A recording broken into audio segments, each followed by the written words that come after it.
end up with a recommendation for what I think Japan would work for them, and then we'll open up the floor to any questions that you folks may have. Can everybody hear me? Yeah. Yeah. Okay. Keep the mic close. Okay, I like to always start off by stating the objectives of our deer management program, and that is to maintain a healthy and viable deer population that's in balance with what we call biological and cultural carrying capacity. Biological means keeping deer in balance with the amount of habitat, so they don't overrun the landscape and damage the landscape. Cultural carrying capacity means keeping deer in at levels that's acceptable or tolerant to humans. And I'll go through and explain both of those shortly. And finally, to allow the use of this renewable resource by citizens of Connecticut.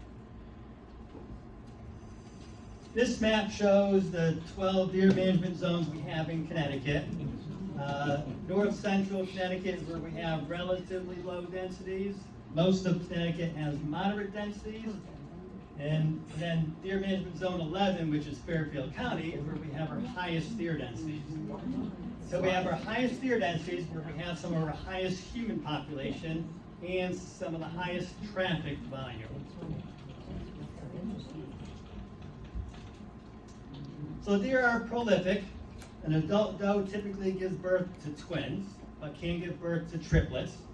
A yearling doe gives birth to a single fawn. What that means in terms of population growth is that a deer herd can double in size in 2 years if there's adequate food and limited mortality. Deer are also what we call an edge species. The more fragmentation you have, the better the quality of the habitat.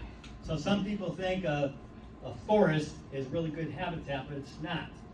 It's a mix of forest, fields, hedgerows. The more fragmentation you have, the better the habitat, the more food, the more plants available for deer to eat.